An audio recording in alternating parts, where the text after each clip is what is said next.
ताहि जाते भय अरहंतादि महान। करि मंगल करि हो महा ग्रंथ करन को काज। जाते मिले समाज सब पावे निज पद राज।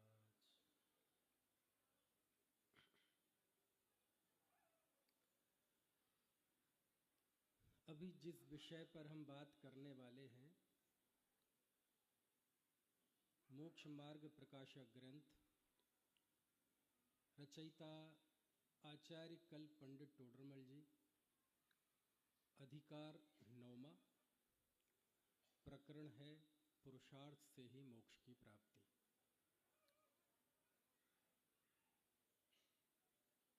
मुझे जितने चेहरे दिखाई दे रहे हैं, मुझे नहीं लगता आप में से किसी को मोक्ष मार्ग प्रकाशक ग्रंथ का परिचय देने की ज़रूरत है। कोई एक दो लोग होंगे भी तो कुछ परिचय अभी इस चर्चा में मिल जाएगा। मोक्ष मार्ग प्रकाशक जितना आज उपलब्ध है, 8 अधिकार, अधिकार से मतलब अध्याय, चैप्टर्स, 8 अध्याय तो पूरे हैं। 9वां अध्याय चल रहा था, उस बीच पंडित जी की देह छूट गई। जैसा कि ग्रंथ का नाम है मोक्ष मार्ग प्रकाशक, मोक्ष मार्ग का प्रकाश करने वाला, लेकिन पहले 7 अधिकारों में, 7 अध्यायों में तो संसार के मार्ग का ही प्रकाश है, यानी जीव की भूलों का कथन है। वो भूलें भी 2 तरह की हैं, एक कॉमन मैन की भूलें और कुछ भूलें वीआईपी लोगों की। 6वें अध्याय तक कॉमन मैन, 7वें अध्याय में वीआईपी मिथ्या दृष्टि। इसके बाद 8वें अधिकार में उपदेश का स्वरूप बताया।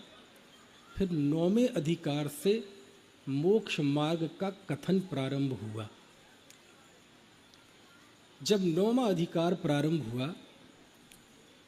तो सबसे पहले आचार्य कल्प ने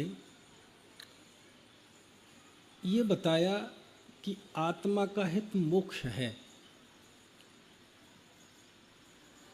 सांसारिकता, विषय भोग ये आत्मा का हित नहीं है। और लगभग 3-4 पृष्ठों में पंडित जी ने इस बात पर बड़ा विमर्श प्रस्तुत किया,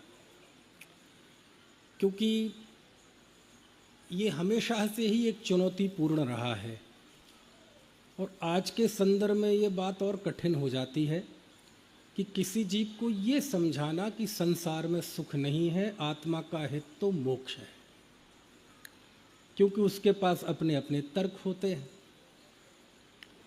और तर्क भी वो कोई बुद्धि से उत्पन्न हुए नहीं होते, बल्कि अनुभव से उत्पन्न हुए होते हैं।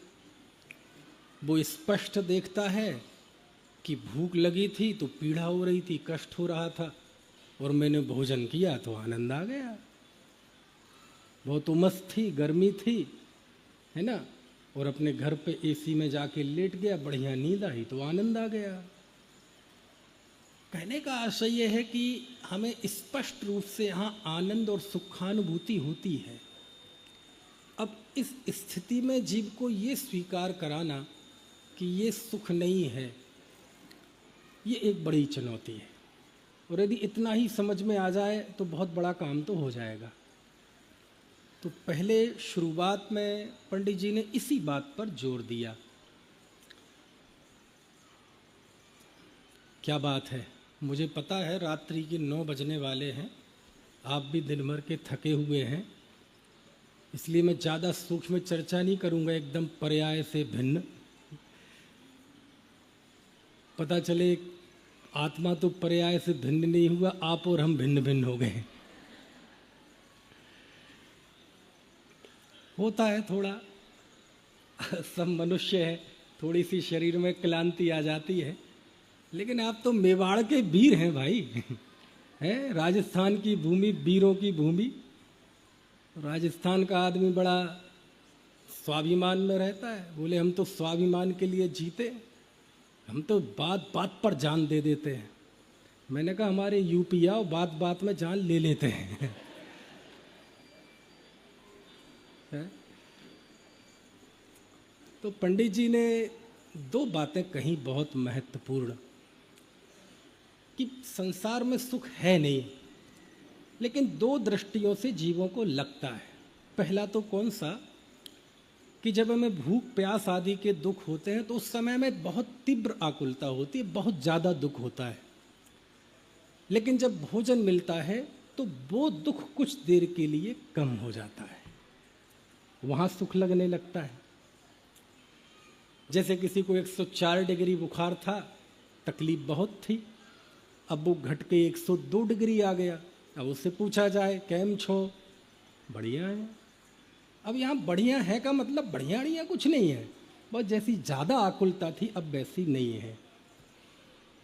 उसको आचार्यों ने एक उदाहरण भी दिया कि ये तो ऐसा था कि आप कंधे पे लेकर बोझ जा रहे थे, ये कंधा दुखने लगा, बहुत आकुलता होने लगी, तो आपने कंधा बदल दिया। अब जब कंधा बदल दिया तो कुछ देर के लिए अच्छा लगा। बस संसार का सुख इसी का नाम है, इससे अधिक सुख नहीं है। भोजन मिला, भूख लग गई, लेकिन ये कोई समाधान नहीं हो गया। अभी 4-5 घंटे रुकेंगे वो फिर दोबारा भूख लगाएगी। ऐसे करके यदि पूरे जिंदगी में देखा जाए तो व्यक्ति हजारों कुंटल तो गेहूं खा जाता है, चावल खा जाता है, लाखों गैलन पानी पी जाता है, और जिंदगी का 1/3 हिस्सा तो सोने में बीतता है। लेकिन अंत में जैसा दुखी, अतृप्त, है ना, संत्रास में जन्म हुआ था, वैसा ही दुखी अतृप्त होकर मर जाता है, एक पल भी तृप्त नहीं होता। तब टोडरमल जी लिखते हैं कि ये तो बस डिग्री कम होने की बात है। और दूसरा उदाहरण उन्होंने ये दिया कि कभी कभार व्यक्ति को दूसरे की अपेक्षा भी सुखी कहा जाता है। दूसरे का कैसे, कि वो स्कूटर चलाता है, वो स्कूटर से ऑफिस जाता है, तो कहते यार इन झोपड़पट्टी वालों से तो सुखी है। वो ऐसे तुलना करके उसे सुखी दुखी का व्यवहार होता है। परमार्थ से इसमें दुख है नहीं, जहाँ आकुलता है, जहाँ बेचैनी है, वहाँ सुख नहीं हो सकता। ये तो दुख की ही डिग्रियाँ कम ज़्यादा होती रहती हैं। इसलिए आत्मा का हित तो जहाँ पूर्ण निराकुलता है, वह निराकुल अवस्था, वह मोक्ष, वही सुख है। जब ऐसा पंडित जी ने बताया तो इसके बाद जो प्रश्न खड़ा किया, बस वो ही हमारा विषय है। वो प्रश्न करते हैं कि प्रश्न ये है कि वह मोक्ष होता कैसे, उस मोक्ष का उपाय क्या है। अब मोक्ष का उपाय तो रत्नत्रयात्मक है, वो तो उपदेश बाद में आएगा। लेकिन यहाँ एक बड़ा दार्शनिक प्रश्न करता है शिष्य, और उस प्रश्न का संबंध थोड़ा कारण कार्य व्यवस्था से है क्या आपके सामने निकालना, मोक्ष पुरुषार्थ से ही मोक्ष की प्राप्ति। मेरे सामने तो समय सार रखा है, मोक्ष माया प्रकाशक है भी नहीं, रहने दो, हिमालय आकुलता मत करो, बैठो। जब शुरुआत होती है इस प्रकरण की, आ गया क्या आपके सामने, ये हेडिंग पंडित जी का दिया हुआ नहीं है, तो संपादक का दिया हुआ है, और वो अच्छा है, सार्थक है।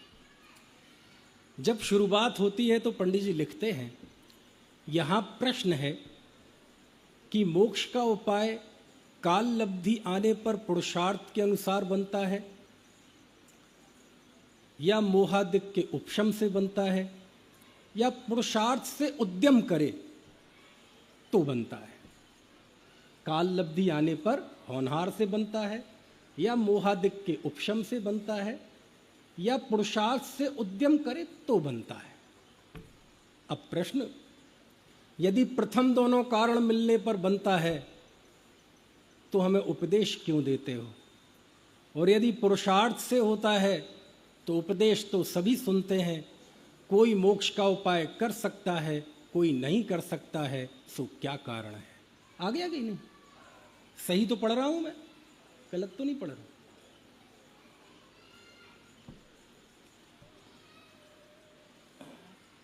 निकाल ही लो, नहीं तो बीच में ध्यान यहाँ वहाँ जाएगा आपका। आ गया? ठीक है, क्या लिखा है यहां? प्रश्न है कि मोक्ष का उपाय काल लब्धि आने पर पुरुष भवितव्यता अनुसार बनता है, या मोहादिक के उपशम से बनता है, या पुरुषार्थ से उद्यम करने पर बनता है। यदि प्रथम दोनों कारण मिलने पर बनता है तो हमें उपदेश क्यों देते हो, और यदि पुरुषार्थ से बनता है तो उपदेश तो सभी सुनते हैं। कोई मोक्ष का उपाय कर सकता है, कोई नहीं कर सकता है, सो क्या कहा? समझ में आया? ये समझ लीजिए, ये स्थापना की पंक्तियां हैं। जैसे पूजन करते ना तो शुरू में स्थापना कर लेते, केवल रवि किरणों से जिसका 8 दिन का विधान किया, सिद्ध चक्र पहले ही दिन स्थापित कर लिया। तो ये समझ लो स्थापना की पंक्तियां हैं प्रश्नकार की। अब ये एक बड़ा बहुत पेचीदा मुद्दा है, अभी आप गंभीरता धीरे धीरे इसकी समझ में आएगी। क्योंकि 2 तरह के उपाय हैं, एक तो मोक्ष का उपाय और एक सांसारिक सफलताओं का उपाय।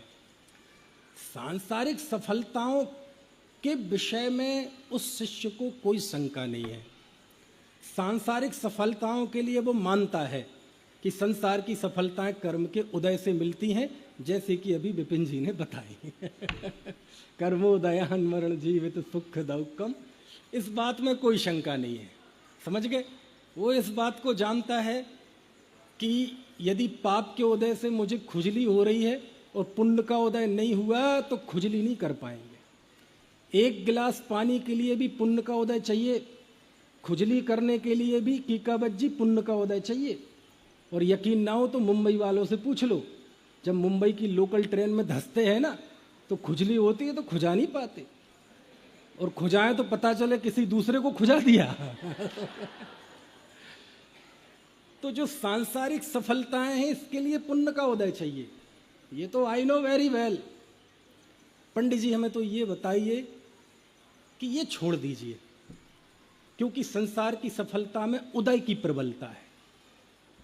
लेकिन आचार्य कल्प, ये मोक्ष का उपाय कैसे बनता है? ये काल लब्धि आने पर क्या योग्यता के अनुसार बनता है, होनहार के अनुसार बनता है, या कर्म के उपशम से, मोहादिक के उपशम से बनता है, या पुरुषार्थ से बनता है? ये उन्होंने बताया। समझ गए? आए? अब पंडित जी जो जवाब देते हैं वो जवाब थोड़ा पढ़ें, क्योंकि जो भी मैं विषय बताऊंगा कुछ आगे के पैरे में आएगा, कुछ पीछे के पैरे में आएगा, तो वहां फिर थोड़े एरर आ सकते हैं। तो पहले पंडित जी का 1-2 पंक्ति हम इसका जवाब पढ़ लेते हैं, उसके बाद फिर कुछ मंथन इस पे करेंगे। जब तक आपका मन लगा रहेगा 45 मिनट तक लगभग, तब तक करते रहेंगे। और जब लगेगा कि मेवाड़ वालों की मूछें थोड़ी सी है ना, क्योंकि यहाँ तो मुंह बड़ी बड़ी मूछें होती हैं, मुझे नहीं तो कुछ नहीं। तो क्या जवाब देखते हैं जरा, पंडित जी क्या जवाब देते हैं, पढ़ना जरा। एक कार्य होने में अनेक कारण मिलते हैं। और आगे पढ़ो।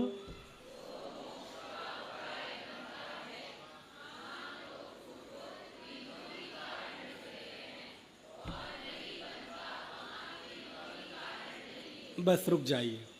ये जवाब दिया पंडित जी ने सैद्धांतिक, कि देखो सीधी सी बात है, जैसे दुनिया में जब कोई कार्य होता है तो सब कारण मिलते हैं, ऐसे मोक्ष रूपी कार्य भी होगा तो सब कारण होंगे। वहाँ काल लब्धि भी होगी, होनहार भी होगी, पुरुषार्थ भी होगा, और मोह आदि का उपशम भी होगा।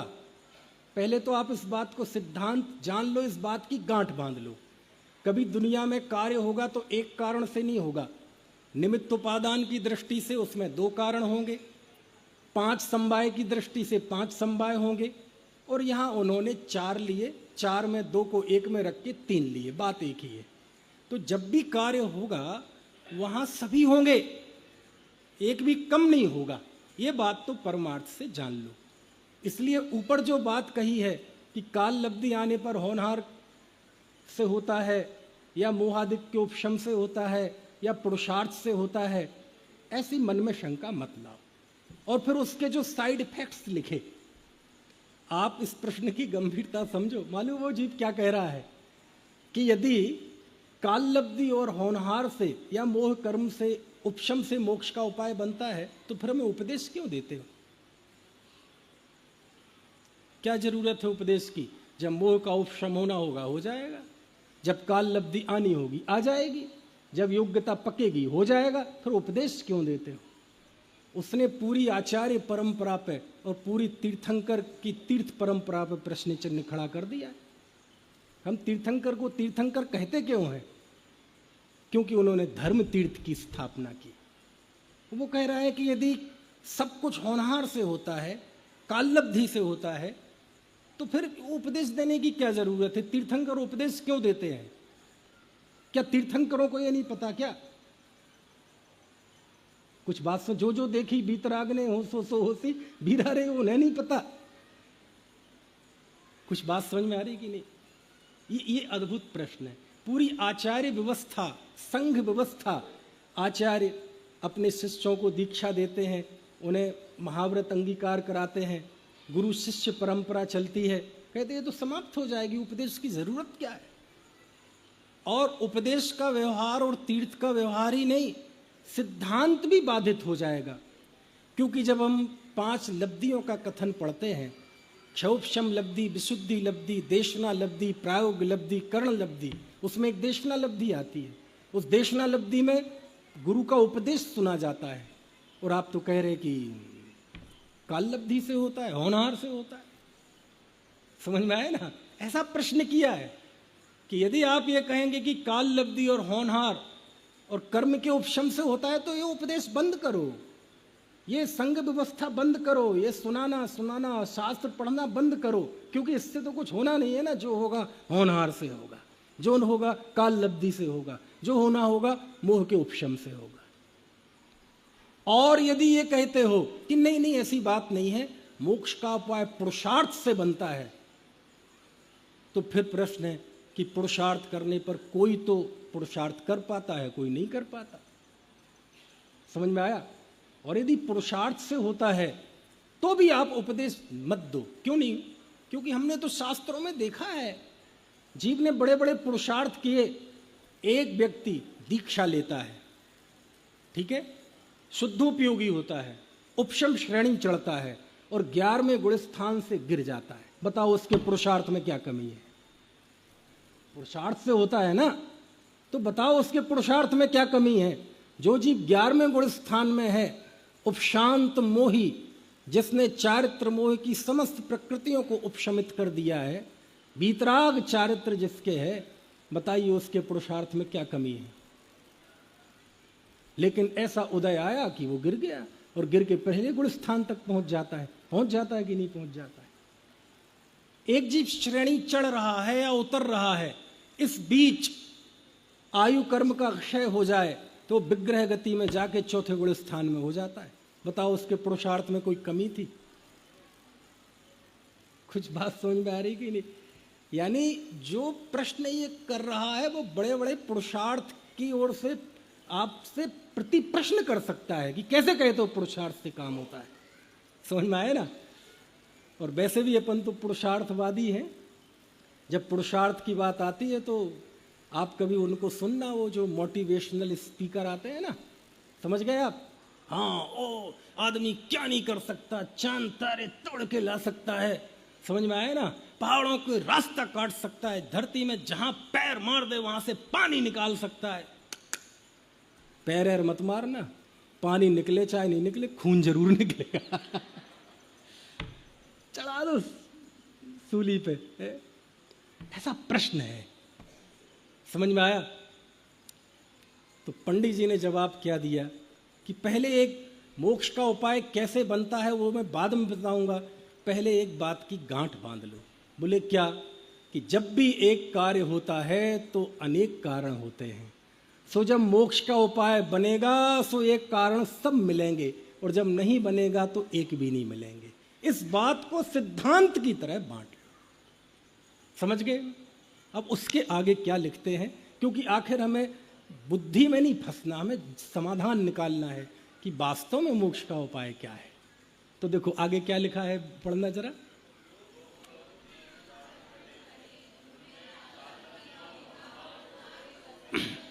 बस बस बस बस बस बस,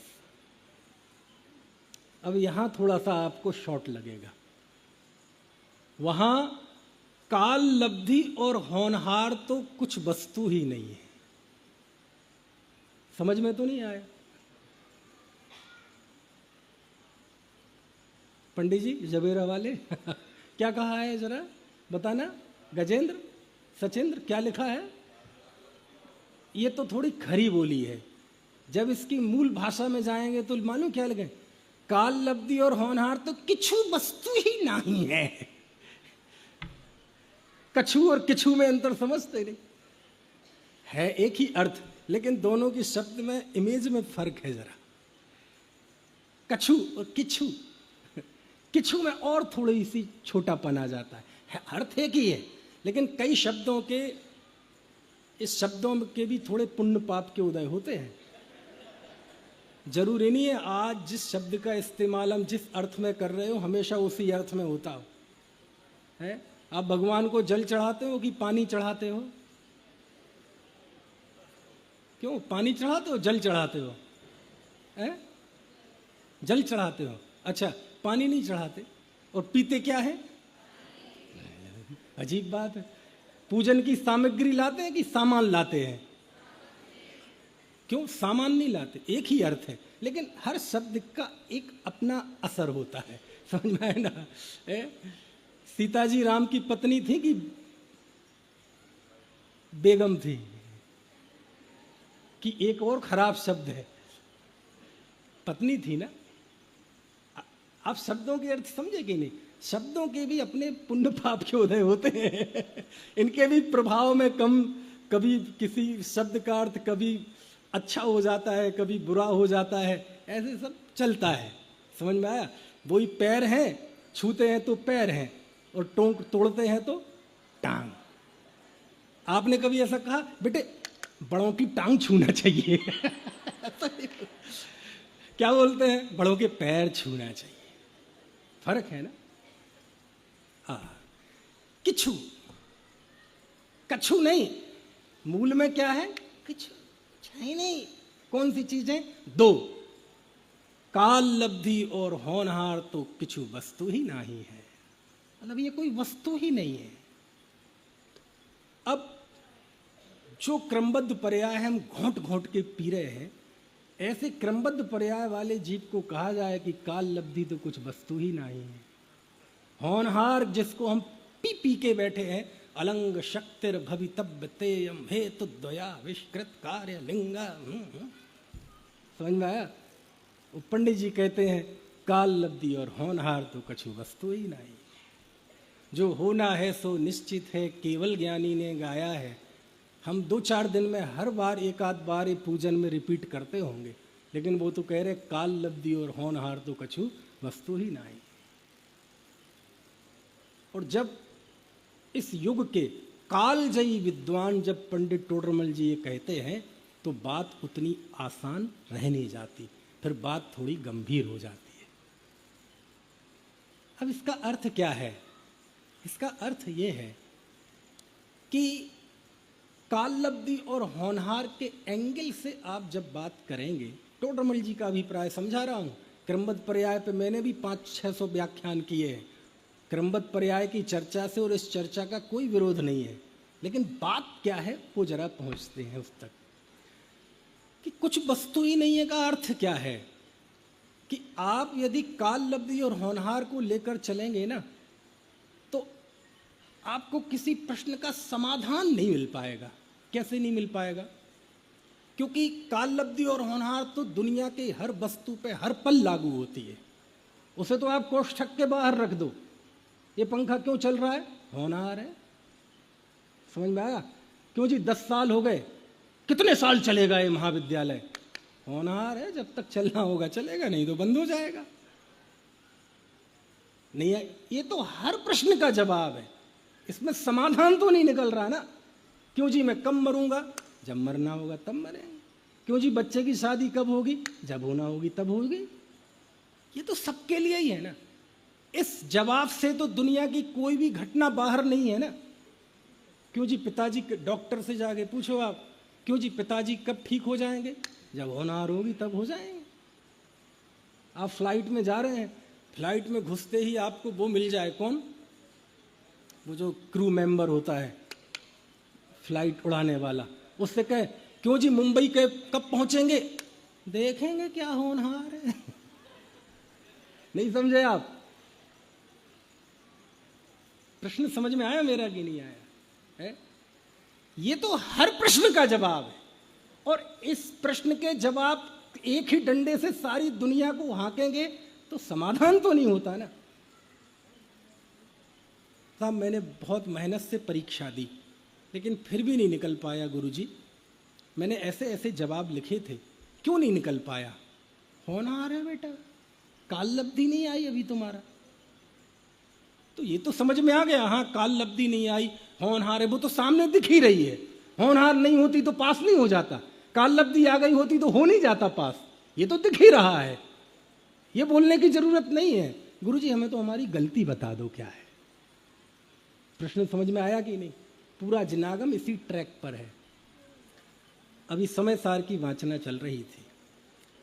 समय सार की 19वीं गाथा की उत्थानिका में अमृतचंद स्वामी लिखते हैं कि यह जीव कब तक अज्ञानी रहता है। क्या प्रश्न है?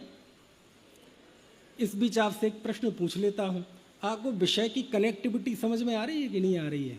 बात क्या चल रही है वो समझ में आ रही है कि नहीं? भैया मैं तो बहुत थोड़ा बाहर निकल पाता हूं, चाहता हूं 1-2 घंटे कहीं व्याख्यान करूं तो बस कुछ आप सीख लें, थोड़ी सी बात समझ में आए ना। बातें तो बहुत हैं, कोई अंत नहीं है उसका, है ना। यहाँ आकर ऐसा ही ना रह जाए हो हल्ला करके चले गए और सब करके चले गए। कोई नए लोग भी आए होंगे तो बस दो लाइन सीख के जाएं, क्योंकि गुरुदेव का मंच है। यहाँ से तो जब तक कोई 2 लाइन ऊर्जा लेके ना जाए, कुछ ग्रंथियाँ ना टूटें, कुछ भ्रम ना टूटें, कुछ वर्जनाएं ना टूटें, कुछ पकड़ ढीली ना पड़े तो हम क्या गए। इसलिए थोड़ा सा गंभीर होने की कोशिश करता हूं कि यदि प्रश्न किया अमृतचंद स्वामी ने, क्या प्रश्न किया बेटे? आप शास्त्री जो हो गए वो हाथ खड़े करो जरा, जिनकी हो गई शास्त्री। एक भी नहीं है?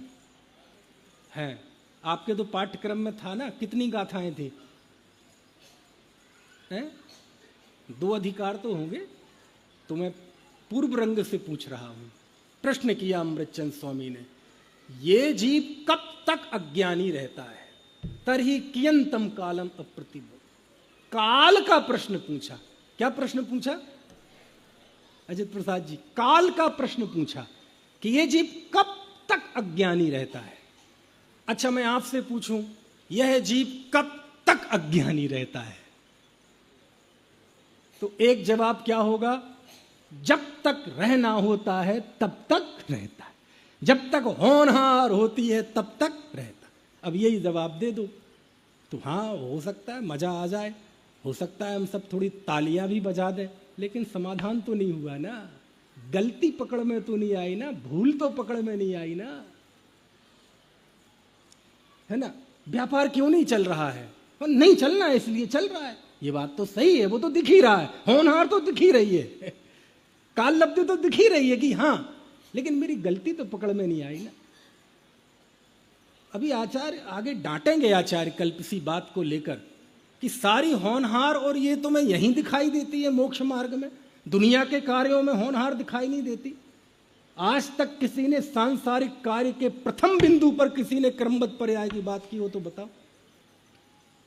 जब बेटी की शादी का, जब वो 20-22 साल पार कर गई और पहले दिन माँ ने कहा हो कि अब बेटी की शादी के लिए कुछ कीजिए, पहली बार में ही किसी ने कहा अरे जब होनी होगी हो जाएगी। ऐसा कभी किसी ने लौकिक कार्य के लिए कहा? नहीं कहता। सारी होनहार और सारा, है ना, काल लब्धि केवल मोक्ष मार्ग के लिए है, केवल आत्महित के कार्यों के लिए है, बाकी सब जगह हमारे पुरुषार्थ से होता है। समझ में आया? तो फिर वो क्या है कि देखो बेटी शादी के लिए हो गई है, माता पिता परेशान है, बार बार बायोडाटा छपवाते हैं, समझ में आया ना, और खूब यहाँ वहाँ जा रहे हैं, पुराना ज़माना है, चप्पलें घिसी जा रही हैं, 4 साल हो गए, जो घर पसंद आता है वो दहेज ज़्यादा मांगता है, जो दहेज नहीं मांगता वो घर पसंद नहीं आता है। अब परेशान है, ब्लड प्रेशर हो गया है पिता को, शुगर भी हो गई है, बहुत टेंशन में रहते हैं। तो दादी अम्मा कहती है बेटे कोई बात नहीं, अभी समझ लो अभी काल लब्धि नहीं आई है समझ गए ना, अभी होनहार नहीं है, थोड़ा सांस ले ले। समझ में आया? कुंद कुंद देव से पूछा कि हे आचार्य देव, यह जीव कब तक अज्ञानी रहता है? समय काल पूछा है, टाइम पूछा है। क्या पूछा है नरेंद्र भैया? समय पूछा है, टाइम। कब तक अज्ञानी रहता है? तो इसका एक सीधा जवाब तो क्या है कि जब तक रहना होगा तब तक रहता है। बोले आचार्य तो ये तो हमें भी पता है जब तक होनहार होनी होती तब तक होता है, ये तो हमें सब पता है, ये तो दुनिया की हर बात पे लागू होती है, इसमें क्या कुछ नया है? ये तो यदि आपने एक बार सर्वज्ञता क्रम व्यवस्था समझ ली तो कॉमन है, लेकिन भूल तो पकड़ में नहीं आई ना। समझ में आ रही है बात की नहीं? तब पंडित आचार्य कल्प 19वीं गाथा लिखते हैं आचार्य कुंद कुंद देव समय सार। कम मेणो कम मम्मी है अहमिदि अहकम च कम मणो कम मम जा ऐसा खलु बुद्धि अब पड़ी बुद्धो हवदि ताव। क्या अर्थ है इसका? जब तक जीव मैं कर्म हूं, मुझ में कर्म है, ऐसी जब तक बुद्धि रहेगी तब तक जीव अज्ञानी रहता है। प्रश्न था काल की तरफ से, आचार्य कुंद कुंद ने जवाब दिया पुरुषार्थ की तरफ से समझ में आया? जब तक जीव कर्म नो कर्म इसमें अपनापन करेगा तब तक अज्ञानी रहेगा। एक भूल बताई ना। अच्छा, एक प्रश्न आपसे पूछता हूं और थोड़ा सा सोचना आप, मैं क्या कह रहा हूं? मैं कह रहा हूं मतलब पंडित जी कह रहे हैं, मेरे पास ऐसा कुछ नहीं है। समझ में आया ना? जो मैं अभिप्राय बताने की कोशिश कर रहा हूं वो आचार्य कल पंडित टोडरमल जी का बताने की कोशिश कर रहा हूं। हमारी जिम्मेदारी भी यही है। समझ में आया ना? आप सोच रहे हैं कि मैं कोई वक्ता हूं, ऐसा कुछ नहीं है। वो वक्ता है, हम सब श्रोता हैं। बस यही है कि थोड़ा मैं ऊपर बैठकर समझ रहा हूं, आप नीचे बैठकर समझ रहे हैं। समझ में आया ना? एक प्रश्न है, एक जीव सम्यक दर्शन के लिए प्रयत्न करता है, ठीक है? अब उसे सम्यक दर्शन नहीं हो पा रहा है। अब क्यों नहीं हो पा रहा है? तो उसके 3 उपाय हैं उसके पास। पहला उपाय, अब ठीक है नहीं हो रहा है, जब होना होगा हो जाएगा, जब काल लब्धि आनी होगी आ जाएगी। एक ये उपाय है, ठीक है? दूसरा उपाय है अपनी कमी देखो, क्योंकि जब काम नहीं हो रहा है तो कोई ना कोई कारण तो है। ऐसा नहीं हो सकता कि पुरुषार्थ सही हो और कार्य की सिद्धि ना हो, क्योंकि पांचों संभव एक काल में है ना।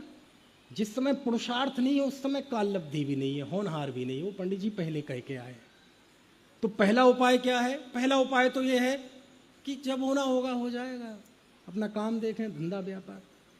दूसरा ये है अपनी कमी देखें, कहीं ना कहीं कुछ कमी तो है ना।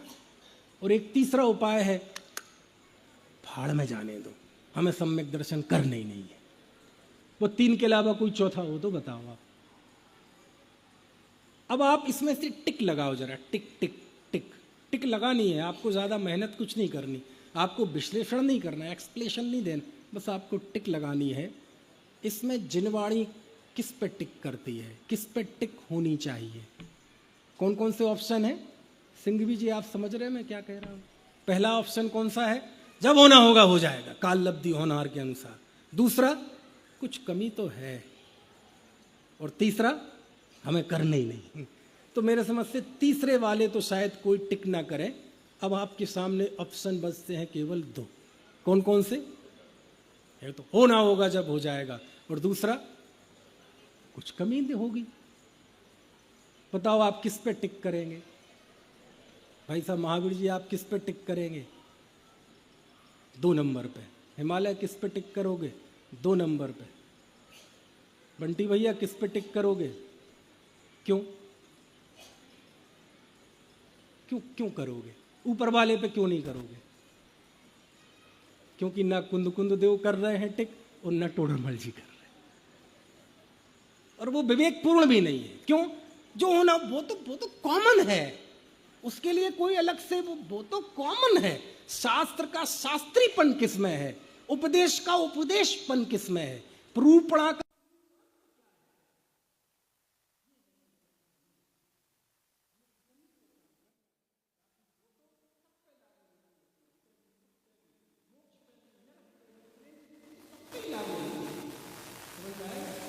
सब पंडित जी लिखते हैं, क्या लिखते हैं?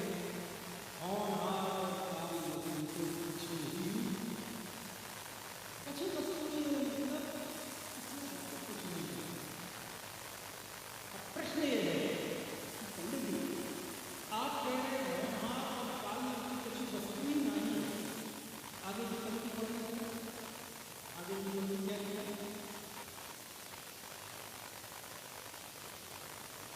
और जो कार्य होगा वही होना है। अब यहाँ एक विरोधाभास है। पहले आप कह रहे थे कि काल लब्धि और कुछ वस्तु ही नहीं, और अब उसी को समझा रहे हैं कि जिस समय में कार्य हुआ वह काल लब्धि है और जो कार्य हुआ वो होनहार है। तो ये थोड़ा सा विरोधाभास नहीं आ गया?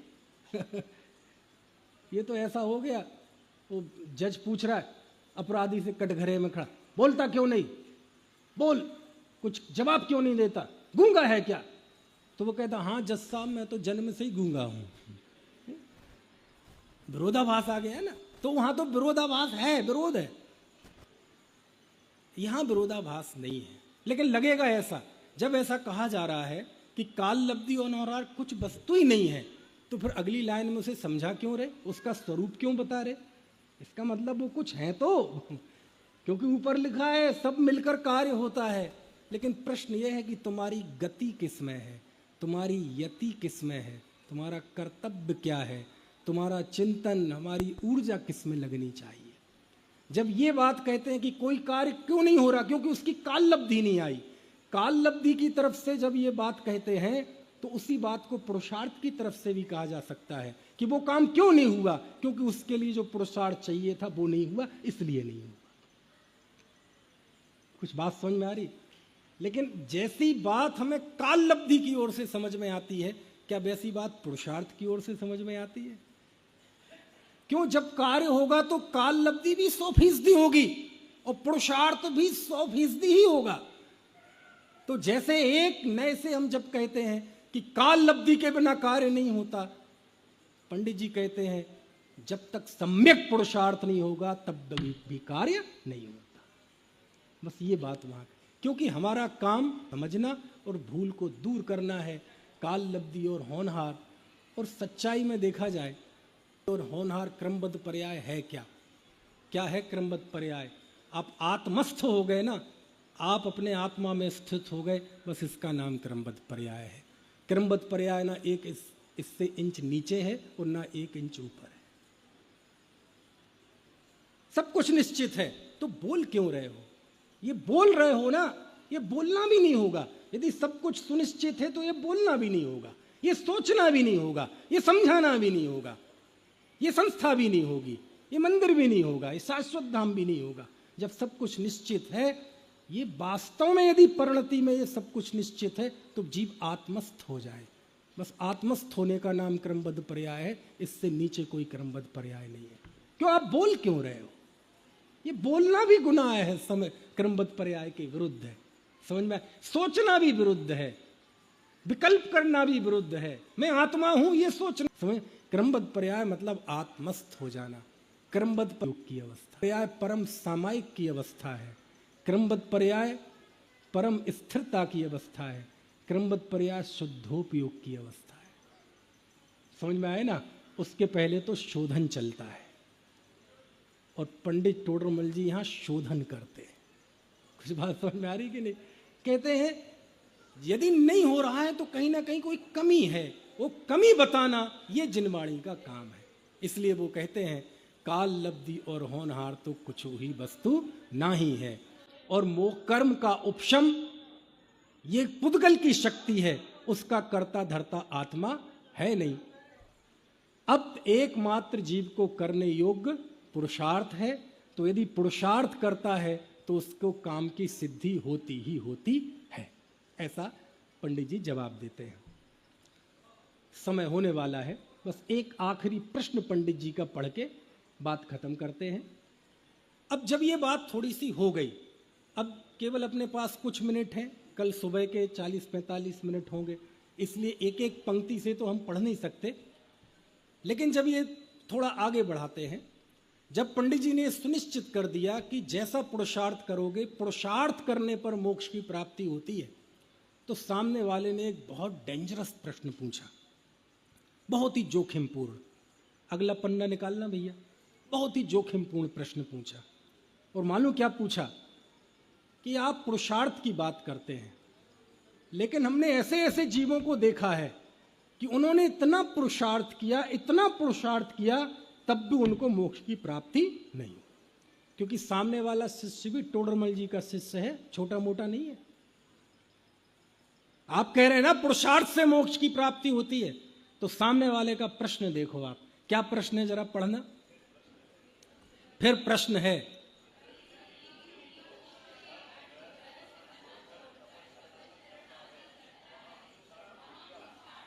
माइक दे दो, माइक से पढ़ो, माइक दे दो, आप ही पढ़ दो। तपस जी आप पढ़ दो, प्रश्न पढ़ दो। फिर प्रश्न है कि द्रव्यलिंगी मुनि मोक्ष के अर्थ गृहस्थपना छोड़कर तपश्चरणादि करता है, वहां पुरुषार्थ तो किया, कार्य सिद्ध नहीं हुआ, इसलिए पुरुषार्थ करने से तो कुछ सिद्धि नहीं है। बस क्या प्रश्न किया कि एक द्रव्यलिंगी साधु, उसने वस्त्र छोड़े, गृहस्थी छोड़ी, माँ बाप पति पत्नी सब छोड़े, दिगंबरत्व अंगीकार किया, 4 हाथ जमीन देख के चलता है, भूख प्यास सहता है, ऐषणा समिति पूर्वक भोजन करता है, परिश्चय सहता है, कोई गालियां दे तब भी समता रखता है, कोई खाल खींच ले और तब भी उसके प्रति क्रोध नहीं आता। उसने इतना पुरुषार्थ किया, और यह पुरुषार्थ भी कोई किसी ने घर से अखबार पढ़ के नहीं सीखा था। कुंद देव ने कहा था, रवि सिज्जदि बत्थ धरो जड़ सासड़े जदबी होई तित्थैरो रग्गो भी मोक्ष मग्गो शेषा हो मग गया सब्बे, कि जैन दर्शन में तीर्थंकर जैसा जीव भी क्यों ना हो, वस्त्रधारी को मोक्ष की प्राप्ति नहीं होती, इसलिए नग्नता मुक्ति का मार्ग है, शेष सब उन्मार्ग है। नग्नता से मोक्ष होता है, और हमने नग्न दिगंबर धर्म अंगीकार किया, तपश्चरण किया, सब कुछ किया, तब भी उसको मोक्ष नहीं हुआ। पुरुषार्थ किया ना उसने। आप कह रहे हैं पुरुषार्थ से मोक्ष की प्राप्ति होती, तो उसने पुरुषार्थ किया ना, उसके पुरुषार्थ में बताओ क्या कमी है। ऐसा प्रश्न है, इतना महाभारी भयंकर प्रश्न है। किसके सामने प्रश्न है? टोडरमल जी के सामने प्रश्न है। लेकिन बात तो हमें आगे की करनी है, और इसका जवाब जो पंडित टोडरमल जी ने दिया है, वो जवाब ऐसा है कि सच में यदि कोई भावुक और गुस्से वाला आदमी बगल में बैठा हो ना तपेश, तो बगल में कुछ रखा होगा तो फेंक के मार देगा। ऐसा जवाब है, बिल्कुल ऐसा कि जैसे कोई गुस्से में आ जाएगा एकदम, ऐसा जवाब सुन के। सुनो पहली लाइन, अन्यथा पुरुषार्थ से फल चाहे तो कैसे सिद्धि हो। बस बस बस बस, क्या लिखा है? अन्यथा पुरुषार्थ से फल चाहे तो सिद्धि कैसे। समझ में तो नहीं आया? अजित कुछ रखा तो नहीं बगल में? अच्छा ठीक है। क्या कह रहे हैं? जवाब सुना है, क्या लिखा है? अन्यथा पुरुषार्थ से फल चाहे। ओ पंडित जी, अन्यथा पुरुषार्थ है, बहुत अच्छा बताया आपने। वो द्रव्यलिंगी दीक्षा ले रहा है, परिचय सह रहा है, सर्दी गर्मी भूख प्यास सह रहा है? एक दिन के लिए बन के बताओ, नानी याद आ जाएगी। ऐसे डायलॉग मारते ना लोग। वो पुरुषार्थ अन्यथा है। अन्यथा मतलब तो समझ गए ना, उल्टा। वो उल्टा पुरुषार्थ है, झूठा पुरुषार्थ है, गलत कर रहा है। वो वस्त्र छोड़े हैं, दीक्षा लिए, अन्यथा पुरुषार्थ है, मतलब सम्यक पुरुषार्थ ये है।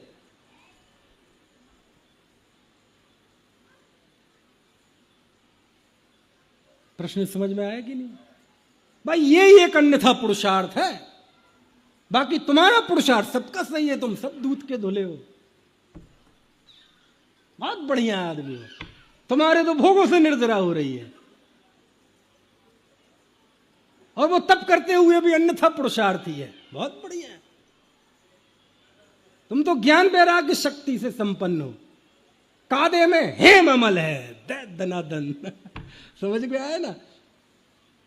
यही बस कीचड़ में सना हुआ है। तुम तो जल से भिन्न कमल की तरह निर्लिप्त हो, यही बस ऊपर से नीचे गंदगी तक गटर में है। बहुत बढ़िया धर्म है तुम्हारा। प्रश्न समझ में आया, जवाब समझ में आया? ये जवाब वो कह रहे हैं अन्यथा पुरुषार्थ, अन्यथा पुरुषार्थ है। अब मैं सच कहता हूं, ये जो पंडित टोडरमल जी ने यहां जवाब दिया है, अब जिसकी हम चर्चा करेंगे, ये जवाब देने के लिए 56 इंच का सीना चाहिए। कितने इंच का? 56 नहीं, 56 का तो हमारे मोदी जी का है, 156 इंच का चाहिए।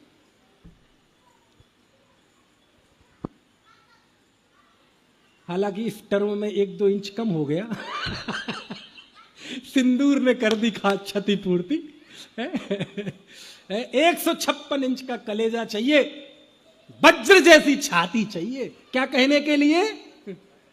अन्यथा पुरुषार्थ से फल चाहे। कैसे? अब प्रश्न यह है कि उसका पुरुषार्थ अन्यथा क्यों है? हम तो गीत गाते हैं, भक्ति करते हैं, चरणों में बारंबार कोटि कोटि नमस्कार करते हैं, साधु संत आचार्य परमेष्टि उपाध्याय परमेष्टि सबकी, और ये कह रहे हैं अन्यथा पुरुषार्थ। अरे हम जिनकी वंदना करते हैं वो ये नहीं है। समझ में आया ना? क्योंकि शास्त्र में द्रव्यलिंगी कहते ही उसका अर्थ मिथ्या दृष्टि। यद्यपि जो भावलिंगी होते हैं उनके द्रव्यलिंग होता है, लेकिन वो द्रव्यलिंगी नहीं होते। क्या समझ में तो नहीं आया? द्रव्यलिंग तो उनके होता है, लेकिन द्रव्यलिंगी नहीं होते। द्रव्यलिंगी मतलब द्रव्यलिंग ही जिसका सर्वस्व है। भावलिंग के भी द्रव्यलिंग होता है, लेकिन उनके लिए द्रव्यलिंग सर्वस्व नहीं है, वो उनकी जिंदगी का एक पड़ाव है। समझ में आया? दुर्ध्यान से बचने के लिए संकल्प के द्वारा अपने आप को भीतर में सुरक्षित कर लिया है, लेकिन वो उनका असल व्यक्तित्व नहीं है। इसका तो यही व्यक्तित्व है ना? तो इस प्रश्न छोड़ता हूं कि आखिर उसके पुरुषार्थ में कहां उल्टापन है। लेकिन ध्यान रखना, अब कई बार क्या होता है कि कोई प्रश्न उठा दो ना, कोई विषय उठा दो, अब पता चले बहुत सारे लोग आज तो हैं और पता चले सुबह नहीं, अब वो कुछ उल्टा सीधा सीख के चले जाएंगे तो मुसीबत खड़ी हो जाएगी। तो ध्यान रखना, यदि आप सुबह रहेंगे तो आप ये सारी बातें याद रखना, सुबह नहीं रहेंगे तो आप पिछले 45 मिनट की सारी बातें बिल्कुल कोने में डाल देना, सोच लेना कुछ सुना ही नहीं है। समझ गए कि नहीं? क्योंकि बीच ऑपरेशन में भागोगे तो डॉक्टर का कुछ नहीं बिगड़ेगा, जो बिगड़ेगा मरीज का बिगड़ेगा।